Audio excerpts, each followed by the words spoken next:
I'm Craig Maurer. Welcome to this edition of Special Report. Today, we deal with the greatest mystery in the history of the United States: who killed President John F. Kennedy? We'll be looking at some photographic evidence which serious researchers believe proves that his death resulted from a conspiracy. Only 46 years old at the time of his death, Kennedy was the youngest American president. He was also the first president born in this century. He represented a youthful, more flexible outlook on the world and our society. The people loved his style. They loved his attempts to avoid war through negotiation and his initiatives in the areas of civil rights and social programs. But the young president had more than his fair share of enemies, most of them right here at home. Organized crime bosses were plotting against his life because of the crime-busting efforts of his brother, Attorney General Robert Kennedy. Politicians were fearful of his attacks on the status quo, and the military and attendant intelligence agencies were angry over Kennedy's lack of aggressiveness during the Bay of Pigs invasion and the subsequent Cuban Missile Crisis. In the fall of 1963, Kennedy had angered military leaders by announcing that he was withdrawing all U.S. military personnel from South Vietnam.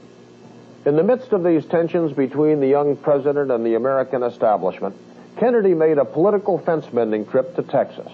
On November the 22nd, 1963, while he was riding in a motorcade in downtown Dallas, shots rang out in a small park area known as Dealey Plaza.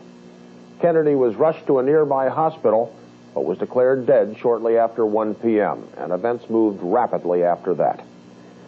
In the minutes following the president's death, virtually the entire nation sat in shock by their radios and television sets to hear details of the tragedy.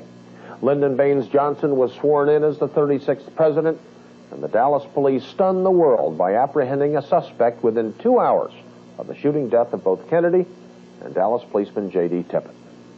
That suspect's name was Lee Harvey Oswald, and within hours the media was filled with an astonishing wealth of information about him.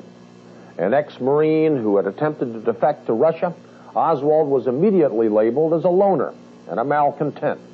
Police quickly produced an abundance of evidence, including a rifle found in the Texas School Book Depository, a building overlooking Dealey Plaza. They traced that rifle to a Dallas post office box used by Oswald. The Dallas district attorney proclaimed an open and shut case against Oswald, who insisted he was innocent. The suspect told newsmen, "I'm just a patsy." And it was 10 months later that a government commission created by President Johnson reported that Oswald was in fact Kennedy's lone assassin and that there was no conspiracy. And the American people accepted this conclusion because they had already been conditioned to accept Oswald's guilt. In February of 1964, Life magazine had published on its cover a most incriminating photograph of Oswald holding a rifle and wearing a pistol in his belt. The caption accompanying that picture bluntly stated, "Lee Oswald with the weapons he used to kill President Kennedy and Officer Tippit." Yet this was 7 months before the Warren Commission announced their conclusion of Oswald's guilt. But was this photo a fake? Well, one assassination researcher and graphics expert has spent more than 2 decades studying this picture, which he claims to be a clever forgery used to incriminate Oswald. That expert is Jack White of Fort Worth, Texas. Let me show you the results of my photo analysis and see if you too can detect the graphics blunders which prove that a powerful conspiracy resulted in the death of President Kennedy. The photograph in question was one of 2 allegedly found by Dallas police investigating President Kennedy's murder.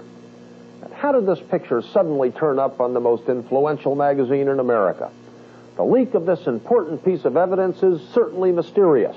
Now, Life originally was offered that photo by an anonymous donor, but ended up paying Oswald's wife, Marina, less than $5,000 for a copy of the original. But at least 2 other copies of that picture quickly were made public. They were published across the country by the Associated Press. Although it seems apparent that these photocopies were leaked by the authorities sworn to uphold the law, there was no official criticism of this unorthodox treatment of material assassination evidence. And what about the man pictured with the rifle in this photo? Well, according to Warren Commission documents, Oswald was shown the photograph while being questioned by Dallas homicide captain Will Fritz. Now, Fritz reported that Oswald said the picture was not his. The face was his face, but that the picture had been made by somebody who superimposed his face on somebody else's body. The other part of the picture, he said, was not him at all, and he'd never seen that picture before. So, the authorities said that the incriminating photograph was proof of Oswald's guilt. Oswald, on the other hand, claims the picture is some sort of a fake with his face pasted on somebody else's body. Now, if in fact that photograph is a cleverly contrived fake, there must be much more to Kennedy's assassination than simply a lone, misguided assassin. This concern is even voiced by G. Robert Blakey, the chief counsel of the House Select Committee on Assassinations. That committee looked into the Kennedy assassination in the late 1970s. Blakey has stated, if they are invalid, how they were produced poses far-reaching questions in the area of conspiracy, for they evince a high degree of technical sophistication that would almost necessarily raise the possibility that more than private parties conspired not only to kill the president, but to make Oswald a patsy. Someone other than private individuals conspired to kill the president? Well, obviously, these backyard photographs now take on much greater significance than previously believed. For instance, did Oswald's wife actually take the photograph as the government claims? Or was it carefully constructed in some sophisticated graphics laboratory, as Oswald himself suggests?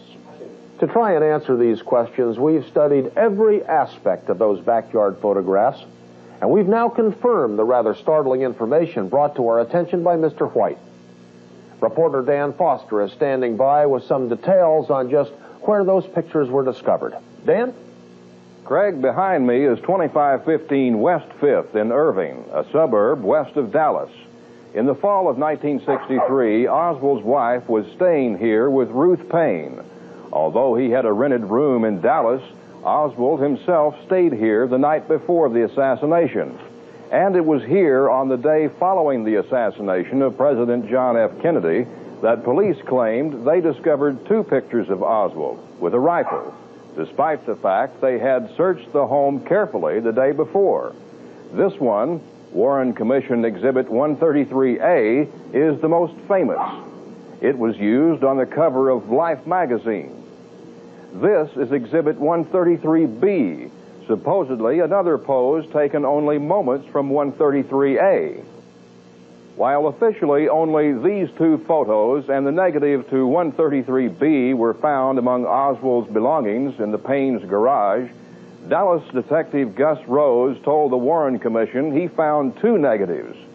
To further confuse the issue, two separate listings of Oswald's possessions confiscated by Dallas police failed to mention these most incriminating photographs.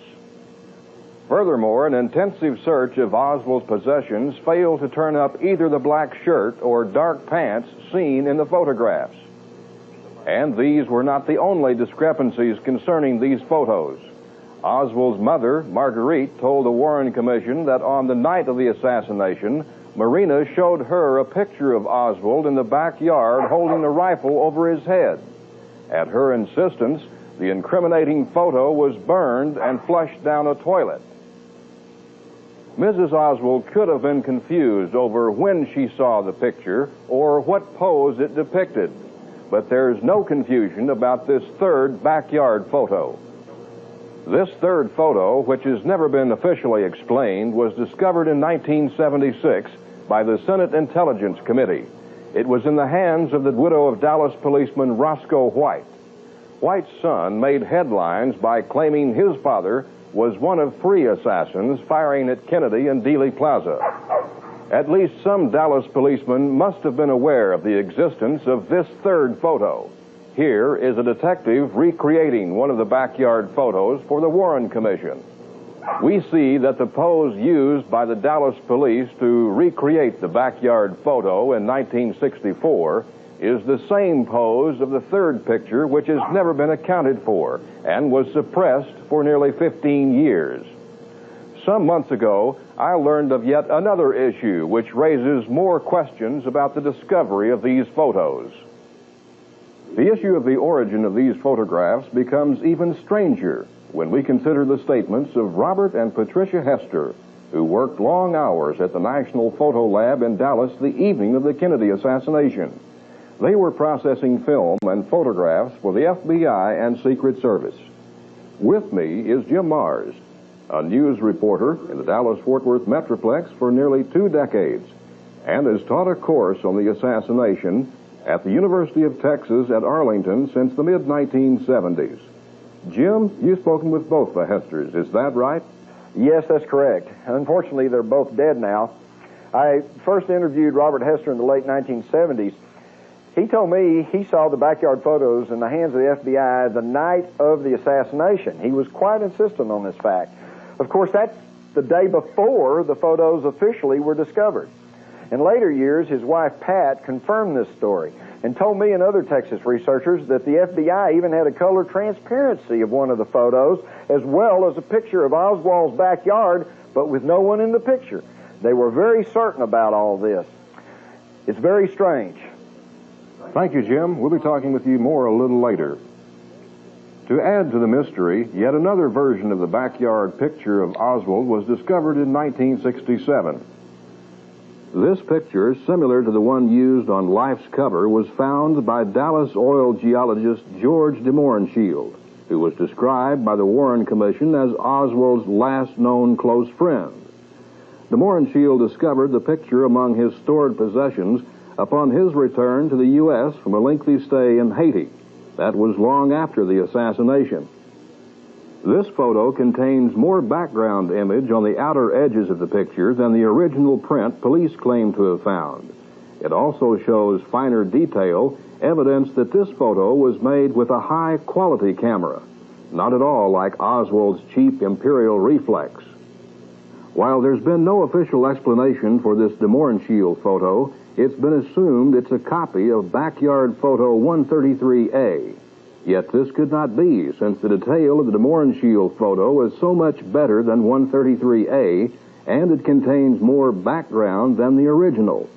It appears that the de Mohrenschildt photo itself is a composite picture made up of 133A and the border of the film plane aperture of Oswald's camera. To add to the mystery, the de Mohrenschildt photo has an inscription on the back, reading, "Hunter of Fascists, ha ha ha." This odd inscription was first written lightly in pencil, then traced in ink. Handwriting experts have determined that the handwriting does not belong to Oswald or his wife or even George de Mohrenschildt. In a strange twist of fate, de Mohrenschildt, a Russian nobleman by birth, was close friends of Jackie Kennedy's parents and also of Oswald, the man accused of murdering her husband.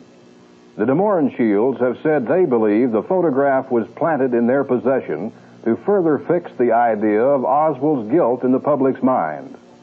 Thanks a lot, Dan. I want to return to you in just a moment, but first, let's just go back a bit. In order to establish the real origin of those backyard photographs, we begin with the camera used to make them. This is an Imperial reflex camera. It's a poor quality camera, handheld, and normally you hold it at waist level and view scenes by looking down into the top viewfinder. Now, reportedly, this camera belonged to Lee Harvey Oswald, who by all accounts was quite interested in photography.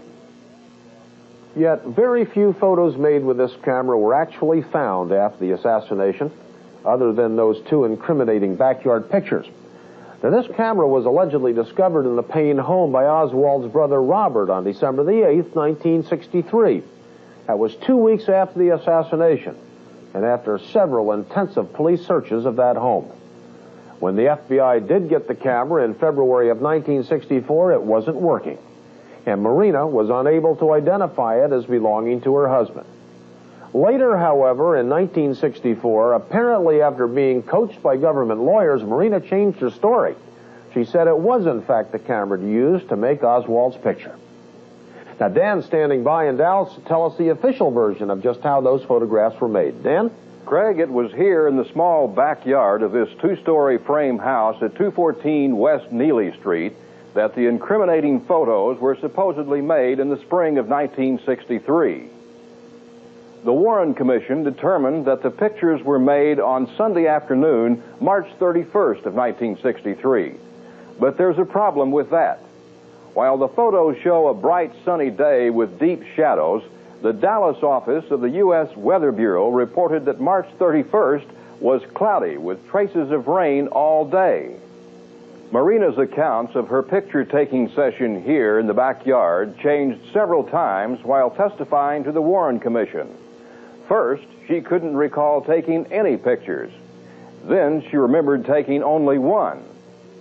Recalled by the commission and shown both pictures, she agreeably stated that she may have taken two, but only two. Of course, it is now known that a third such photograph exists. According to Marina's testimony, the photo session only took a few minutes. Marina said about noon on that Sunday she was hanging out clothes when she saw Lee come downstairs from their apartment dressed all in black. He carried a rifle and was wearing a revolver on his hip. Marina laughed to see her husband dressed so outrageously. Lee didn't laugh. "Take my picture," he said. Marina begged off, saying she didn't know how to take a picture. Lee said he would set it all up and all she had to do was push a button. She reluctantly agreed, and Lee arranged the camera settings, handed the camera to Marina, and struck a pose. Click, one photo was made. Lee walked over and took the camera. He advanced the film and handed it back. Walking back, he struck yet another pose. Click. A second photo was made, and the session was over. Lee returned to the house, and Marina returned to her wash, puzzling over the odd incident. But did this actually happen? Oswald claimed he had never seen the pictures before. Marina has been unclear about the incident from the beginning and could not identify the camera early on, nor be certain as to how many photos were actually taken. Today, she says she did take 3 photos, but a fourth is known to have existed. It's all very strange, Craig. Strange indeed. Now remember, Oswald himself told police that the picture was a fake. And Captain Fritz reported Oswald denied ever seeing that picture. And Oswald told Fritz that he understood photography very well and that in time he would be able to show that it was not his picture, that it had been made by somebody else. Of course, Lee Harvey Oswald never had the chance to prove his claim that that incriminating picture was a composite fake. He was shot and killed by Dallas nightclub owner Jack Ruby 2 days after the assassination in the basement of the Dallas police station while being escorted to a car handcuffed between 2 policemen. But while time ran out for Oswald, others have taken up the challenge. Over the years, Jack White and other assassination researchers have diligently studied the backyard photographs, and their findings are very shocking. We return now to Dan for a detailed account of Mr. White's research. Craig, I'm here in the office of Jack White, a graphics expert in Fort Worth, Texas.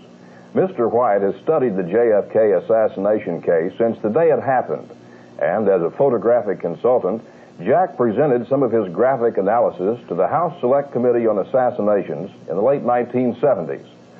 Mr. White, what got you interested in the assassination case? Well, Dan, I've worked in graphic arts since graduating from TCU in 1949. At the time of the assassination, I was vice president and executive art director of the largest advertising agency in Fort Worth. I read Oswald's comments about the backyard photos and how they were fakes, and I decided to check it out for myself. And what have you found from your studies? Well, Dan, I obtained good quality prints of the backyard photos from the National Archives back in the early 70s. Since then, I've studied them extensively. Along with other researchers, I've found many things about these photos which make me highly suspicious of them. There are many aspects which seem to point to fabrication. You mean the pictures may have been faked somehow? Yes, exactly. I would especially point to problems with the body of the figure in the photograph, the rifle, the telescopic sight, Oswald's face, the picture's backgrounds. Let me explain. And explain he did. Here's what White and other researchers have discovered about the famous photograph. We'll start with the figure in the incriminating backyard pictures. Notice the odd leaning posture of the figure in the photograph. When this picture is printed backwards, the lean becomes even more pronounced.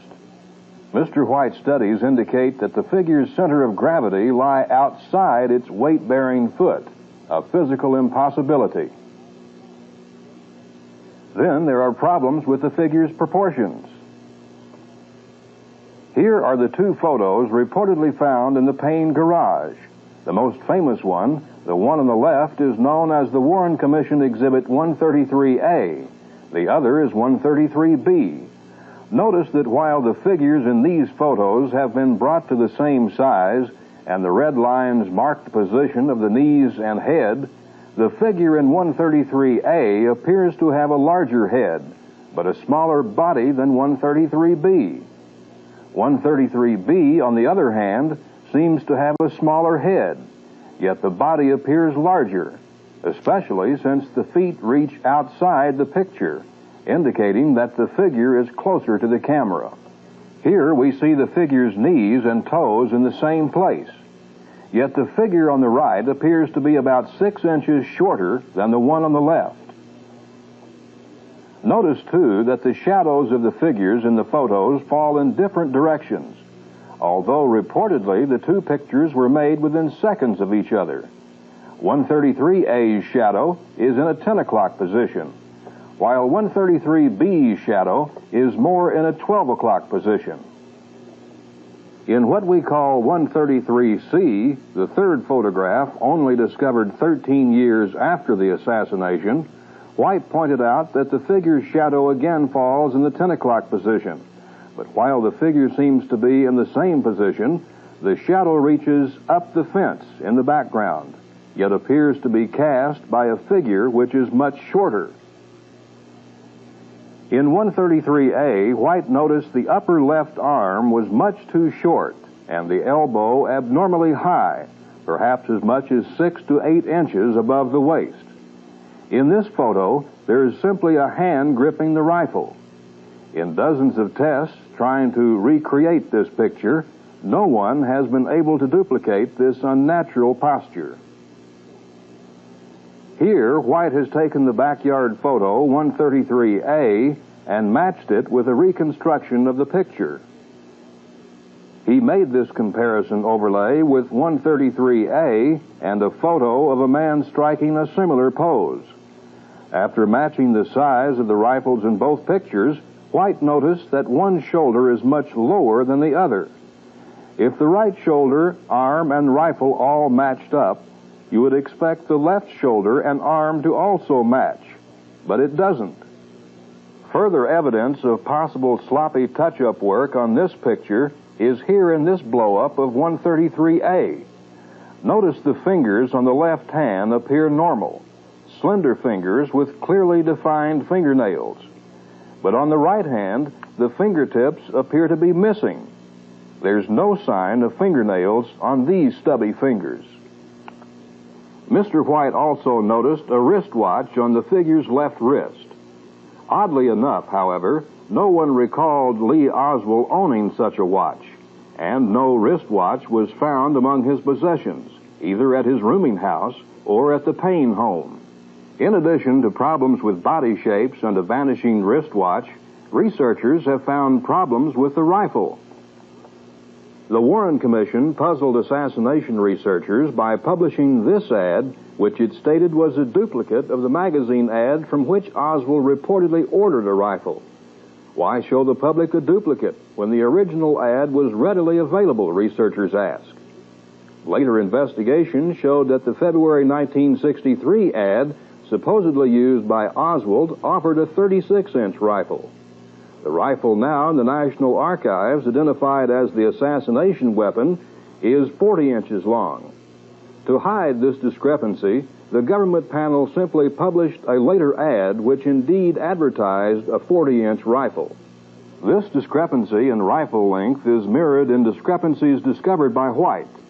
he found that when the figure in photograph 133A was blown up to match Oswald's known height of 5 foot 9 inches, the length of the rifle was entirely too long. And when the rifles were brought to the same size, matching its official 40.2-inch length, Oswald appears 6 inches too short. But an even stranger problem exists with the rifle's telescopic scope. White discovered that in 133A, the clearest and most famous of the backyard photos, the rear end of the scope appears to be missing. He even found wrinkles in the pants where the end of the scope should be. Mr. White concluded that this was solid evidence that the photo was doctored in some way. But the evidence of shortened arms, stubby fingers, and distorted rifles pales next to what White and others discovered about Oswald's face. Remember that Oswald told Dallas police that someone had pasted his head onto the incriminating picture. Over the years, assassination researchers, beginning with Fred Newcomb of California, noticed that while Oswald's chin in the backyard photo is broad and flat, other pictures, such as this official Dallas police mugshot, show Oswald had a sharp cleft chin. Today, all researchers agree with Oswald that the backyard picture indicates some sort of photographic chin transplant. The idea that Oswald's face was grafted onto the incriminating photo is reinforced by the discovery of a line which interrupts the continuity of the photographic grain. This line stretches from one side of the neck under the lower lip to the other side of the neck. Could this indicate the point where Oswald's upper face was spliced onto another body? A panel of government photo analysts lamely tried to explain away this anomaly as water spots on the negative. One panel member even said it may have been a line of pimples. But Mr. White did not rest his conclusion solely on an odd line of pimples. Here he has made a red transparency of 133B. And here is a blue transparency of 133A, the other original backyard photo. Supposedly, these are two separate pictures, taken moments apart after moving the camera around while advancing the film. If they're laid on top of each other, nothing in either photo should match identically. Yet, incredibly, we find that nothing indeed matches except for Oswald's face. His face in this overlay is purple, indicating that the red and blue transparencies match precisely at that point. This identical matching of faces is considered impossible with a handheld camera taking a series of photographs. Mr. White and others see it as further confirmation that Oswald's face was pasted over another photo. Then there is the added problem of shadows on the face and neck.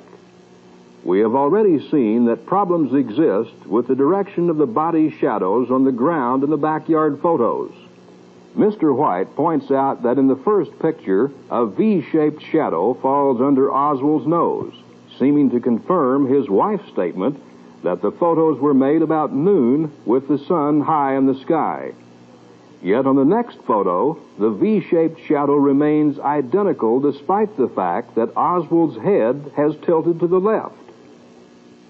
Also notice that while the shadow under the nose indicates a sun directly above, there's a heavy shadow on the right side of his neck and sunlight on the left, indicating light from yet another direction.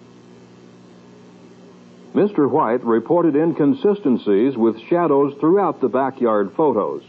Here in 133B, we see sunlight coming from the figure's left, throwing shadows well to the right rear as evidenced by the shadow of the rifle barrel on the stairway post. Yet we see a patch of light on the right side of his neck, which should be in shadow, and the V-shaped shadow under his nose remains the same. Oswald's neck in the backyard photos presents other problems besides shadows. Here, in 133A, a slight bulge can be detected on the left side of his neck. Oddly enough, this unexplained bulge is not seen on the neck in 133B. but a similar slight bulge can be found in the shadow of the stairway post several feet to the rear of the figure. After making careful measurements of Oswald's neck using the formula circumference equals pi times the diameter, White compared this to these official police mugshots. The one on the left was made in Dallas, while the one on the right is from New Orleans. White concluded that both police mugshots depicted Oswald with a collar size of about 14.5 inches. But the backyard photo depicts Oswald with a collar size of more than 16 inches. It should be noted that all of the shirts found in Oswald's possessions were of medium size, the 14 to 15 inch collar range. White claimed this is yet another sign that the backyard photos are fraudulent composites. But if the Oswald figure and face in these pictures raise questions about their authenticity, the backgrounds pose even stranger problems. At first glance, both of the original backyard photos, 133A and 133B, appear to have a background photographed from slightly different perspectives. But these apparent differences are simply the result of cropping or framing the pictures, according to Mr. White. By cutting off the bottom of the background in one photo while cutting off the top in the other, a false perspective is achieved. By bringing both original photos into alignment as shown here, we find that the background of the photos, the grass, bush, stairs, fence, and house next door, all appear to be identical. In 133A, a green triangle points to a patch of sunlight on the side of the house behind the post holding the stairway. This highlight has not changed shape in 133B, indicating the camera making the photo could not have changed positions horizontally. Here, a red arrow points to the edge of the roof on the house next door. This, too, remains unchanged in 133B, indicating that the camera never moved up and down. Each red dot represents an identical point in the background of these two supposedly separate photographs. Shadows on the stairs and fence, leaves on the bush, and blades of grass all appear to match perfectly. This sameness of backgrounds in two separate photographs is possible in only two situations. One is that the camera was resting on a heavy tripod which never moved between frames, or that a single backyard scene was used as a background for two composite photographs. Of course, the official version of the taking of these two photos has it that Oswald's wife used a cheap handheld camera. She has specifically denied using a tripod.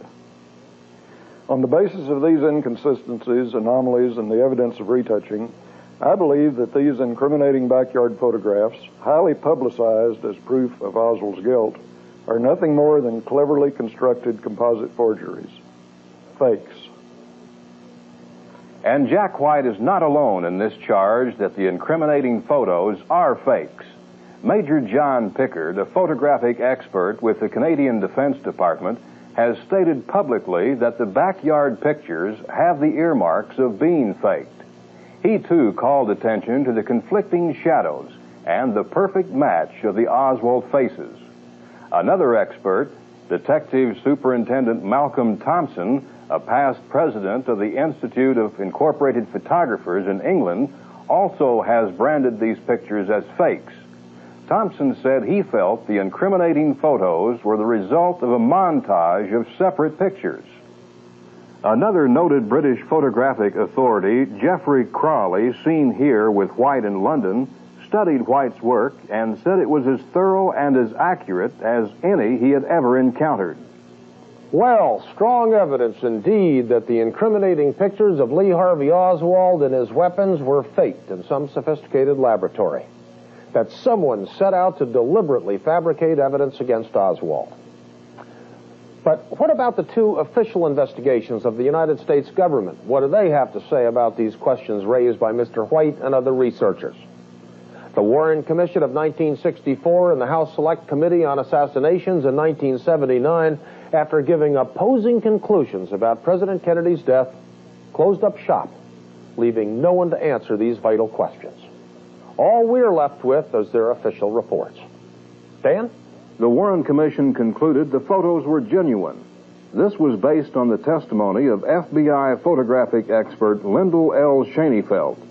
Schoenfeld said that the negative to photo 133B could be shown to have come from the Imperial reflex camera reported to have belonged to Oswald. This was based on markings on the negative which matched markings in the camera. Schoenfeld said since the two photos appeared to be taken at identical times and places, it was his opinion that the two pictures were not composites.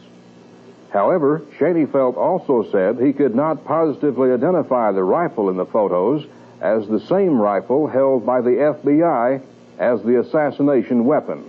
Apparently, in an attempt to resolve the problem of the conflicting shadows, Schoenfeld presented the commission a photograph of an FBI man recreating the backyard pose of Oswald. Taken in bright sunlight with a body shadow which matched the one in the photo, this official photo might have settled the question of whether or not the Oswald neck and nose shadows might be duplicated naturally. Oddly enough, the FBI cut off the man's head in their photo, leaving the question still open. Schoenfeld explained that he cropped the agent's head because he didn't feel it was pertinent. In the late 1970s, the House Select Committee on Assassinations was created by Congress to review the evidence in the deaths of both President Kennedy and Dr. Martin Luther King, Jr. This official panel did little better than the Warren Commission in determining the truth of these assassinations. Faced with acoustical evidence of a second gunman in Dealey Plaza, the House Committee grudgingly admitted that Kennedy probably died as the result of a conspiracy. In an attempt to resolve the dispute over the legitimacy of the backyard photographs, committee experts turned to a system of measuring and comparing minute distances in photos known as the Penrose distance statistics. They endeavored to prove the size and shape of Oswald's facial characteristics were identical in several different photos of him, including the backyard snapshots.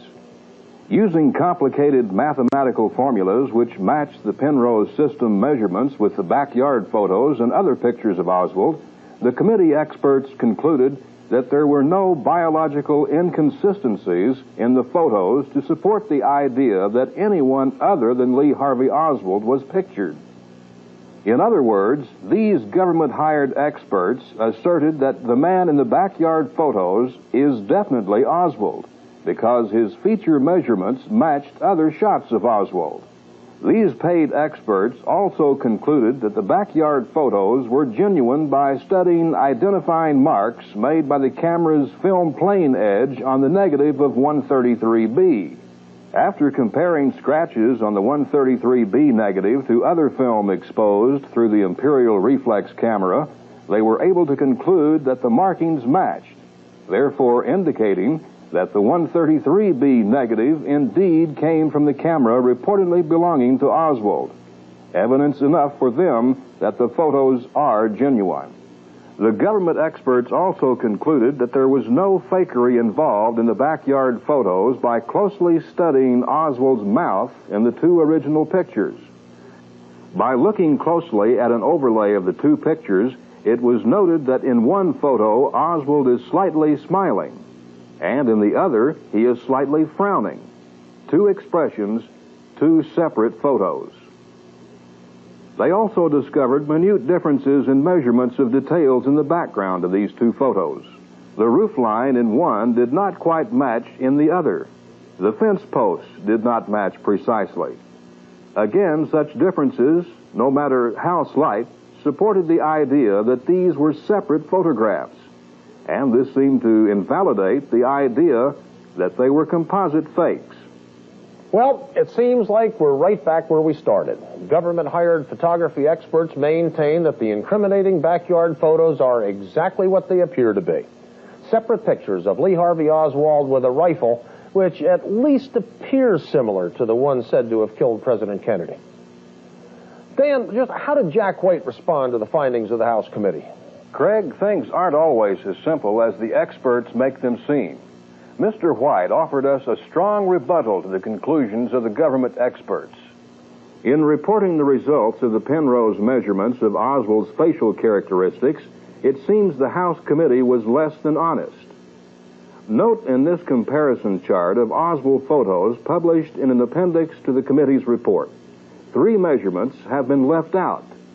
These 3 just happen to include the same areas of suspicion raised by Jack White, namely Oswald's nose length, earlobes, and most significantly his chin. White said if these 3 missing measurements have been added to the Penrose study, it most likely would have revised the numbers to the extent that a conclusion that all of the Oswald photos were identical in facial features would not have been possible, especially considering the controversy over the shape of Oswald's chin. So the committee chose to simply delete the troublesome figures. The conclusion that the one backyard photo negative could be traced to the Imperial reflex camera is even easier to explain, according to White. He said the ballistics-type evidence of markings on the negative which matched markings made by the Imperial reflex camera can be explained 2 ways. One method would simply be to acquire the Imperial reflex camera. Keep in mind it was not found until some time after the assassination. White said an exposure could have been made through the camera which would show nothing but the markings on the edge of the negative. This fabricated negative edge, when combined with a fake backyard photo, would have resulted in a negative of the faked picture with the negative markings traceable to the Imperial reflex camera.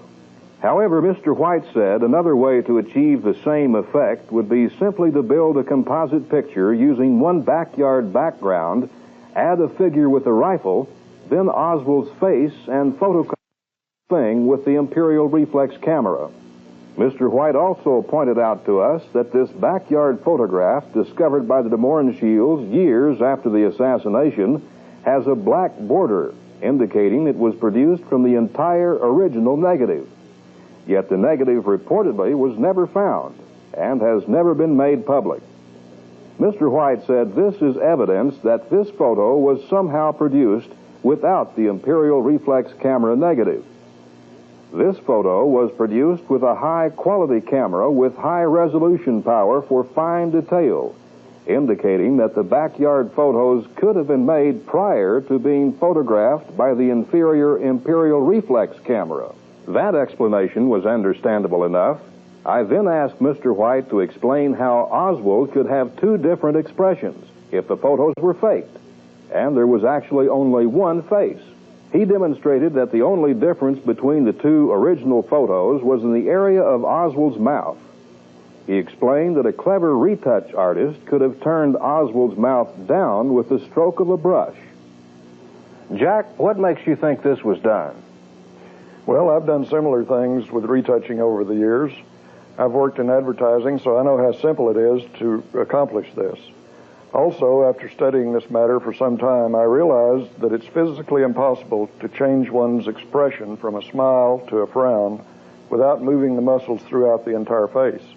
Try it yourself sometime in the bathroom mirror. Just see if you can change from a smile to a frown without moving any part of your face but your mouth. It's impossible. But even Mr. White was puzzled for a time by some of the apparent differences in the background of the photos. Frankly, I was confounded at these small differences. I had long ago come to the conclusion, based on years of study, that the backyard photographs were composites and that only one true picture of the Neely Street backyard had been used. But I could not explain what seemed to be slight differences in measurements and perspective between the 2 photos. Then I discovered that photograph 133A seemed to have a slight downward perspective, as if the camera had been pointing down, while 133B seems to have an upward perspective, although the parallel lines of the stairway posts in the garage indicate no vertical perspective. You have to understand perspective. Artists and photographers are familiar with terms such as horizon lines and vanishing points. Notice how, from this perspective, my thumb covers a photo on the wall behind me. Notice what happens when the camera moves just slightly. You get a totally different perspective. You can demonstrate this for yourself by holding out one thumb and closing one eye. When you open the closed eye, you get a different perspective. It all has to do with the perspective of the viewer, in this case, the camera. I found that 133B did seem to have a stretch in perspective, but only in one direction. So I began to experiment in the darkroom with the 133A print in the easel stand and the 133 negative in my enlarger. I was familiar with a process known as keystoning, which is a darkroom technique to introduce a false perspective to a one-dimensional photograph. By simply tilting the easel under the enlarger, it makes the resulting photograph appear to have a slightly different perspective.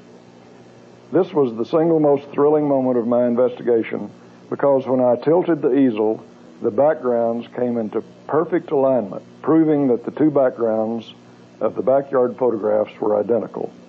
I had reversed the process of whoever made the composite photographs. I had proved to myself that they were nothing more than clever fakes concocted in some darkroom somewhere using sophisticated graphic and photographic techniques.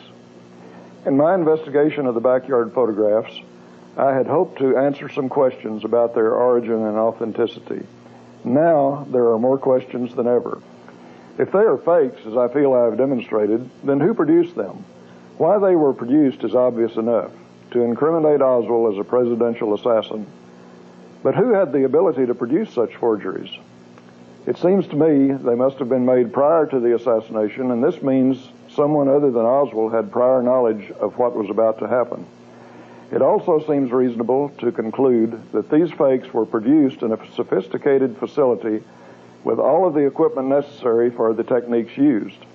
Therefore, I conclude that these backyard photographs, important evidence, are fakes. We must remember that Mr. White's conclusions of fakery have been echoed by foreign photographic experts in Canada and England. Now let's return to Jim Marrs and hear his thoughts on this issue. I think I speak for many people who have studied the assassination when I thank Jack White and the many others who have made such a painstaking study of the backyard photographs. It appears obvious to most researchers that serious questions remain regarding the authenticity of these photographs, despite the pronouncements of government experts. I need not remind the audience of the many instances that the government pronouncements have proven false. And in this case, I'm afraid that in recent years, certain people within the federal government have become suspect in Kennedy's unsolved murder. In the coming years, it'll be up to the citizens of the United States to look beyond the official pronouncements regarding Kennedy's assassination and view the available evidence for themselves. So, there you have it. Do you believe the conclusions of government experts that the backyard photos are genuine and evidence of the guilt of Lee Harvey Oswald? Or do you believe the research by Jack White and others, which throws grave doubt on the legitimacy of this evidence? Was this photograph used to incriminate Lee Harvey Oswald a fake? The decision's up to you. Until next time, I'm Craig Maurer saying thank you for joining us for this special report.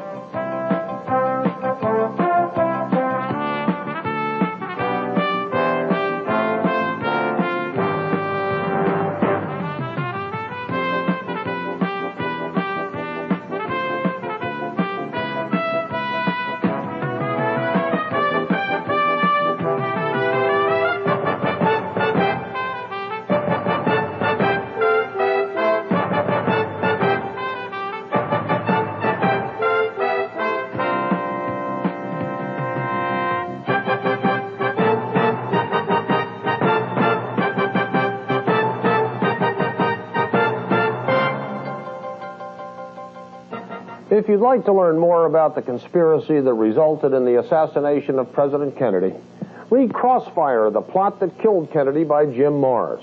It covers every aspect of that tragic event. Crossfire, The Plot That Killed Kennedy, available at your local bookstore.